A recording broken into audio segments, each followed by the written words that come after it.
মদিনাতে হাসা যায় না। মদিনার মসজিদে বসে কোরআন তেলাওয়াত করলে মনে হবে আপনার তেলাওয়াত যেন রাসূলুল্লাহ শুনছেন। রাসূলুল্লাহ থাকলে হয়তো পাশে এসে নিঃশব্দে বসে পড়তেন।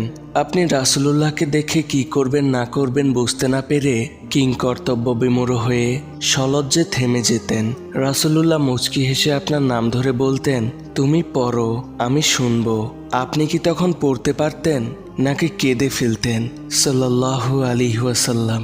বাবে বাক্যের সামনে দাঁড়িয়েছিলাম। রাসূলুল্লাহকে দেখে সালাম দিয়ে বের হওয়া মানুষগুলোকে দেখলাম। প্রায় সবাই কাঁদছিলেন, নীরব, ভাবগম্ভীর, চোখগুলো পানিতে টলটল। কেউ শব্দ চেপে অঝরে কাঁদছেন, কেউ অনবরত চোখ মুছছেন। বের হয়ে আবারও রওজা শরীফের গেটের দিকে তাকিয়ে দাঁড়িয়ে থাকেন। ভিড় কমাতে পুলিশেরা সরিয়ে দেন। দু চার কদম সরে গিয়ে আবারও সবুজ গম্বুজের দিকে তাকিয়ে থাকেন। আবার বারবার। এক অপূর্ব সুন্দর অনুভূতি। পৃথিবীতে কান্নার অনুভূতি সবচেয়ে সুন্দর। গভীর রাতে রবের সাথে দোয়ায়, নবীর প্রেমে, নামাজে, গুনাহের কথা ভাবতে ভাবতে কান্না। আহ, শান্তি। গুনাভরা হৃদয়ের এক পশলা প্রশান্তি। ভালো লাগে, খুব ভালো লাগে।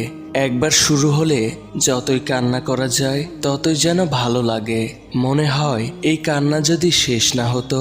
সবুজ গম্বুজ দেখে, রাসূলুল্লাহর রওজা দেখে, আই রিপিট, মদিনার মসজিদে বসে কোরআন তেলাওয়াত করলে মনে হবে আপনার তেলাওয়াত যেন রাসূল শুনছেন। ভাবতে পারেন রাসূলুল্লাহ থাকলে হয়তো আপনার পাশে এসে বসে পড়তেন আপনার তেলাওয়াত শুনতে। আপনি রাসূলকে দেখে লজ্জা ভরে থেমে যেতেন। রাসূলুল্লাহ আপনার নাম ধরে বলতেন, পড়ো, আমি শুনবো। মসজিদের নববীতে সিজদা দিয়ে আপনার যখন মনে হবে এই জায়গাটাতে হয়তো আমার রাসূল সিজদা দিয়েছেন, আপনি তখন অভূতপূর্ব প্রেমে ব্যাকুল হয়ে সিজদা থেকে উঠতে যেন ভুলে যাবেন। কান্না আসবে, দেখবেন চোখের পানি জমিনে টপ করে পড়ে গেছে।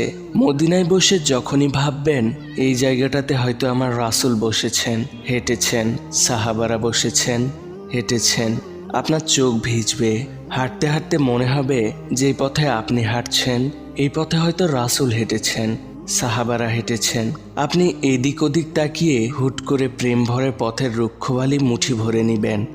মনে হবে হয়তো আমার মুষ্টির কোনো এক বালিকণা রাসূলের পা মোবারকের স্পর্শ পেয়েছিল। অজান্তেই ভারী হয়ে আসবে অনেকদিন শুষ্ক থাকা আপনার দু চোখ। মসজিদের নববীতে বসে হাদিস পড়লে, হাদিসের হালাকায় বসলে মনে হবে হয়তো ঠিক এই জায়গাটাতেই সাহাবীরা এভাবেই বসতেন, রাসূলুল্লাহ ওনাদেরকে হাদিস শোনাতেন।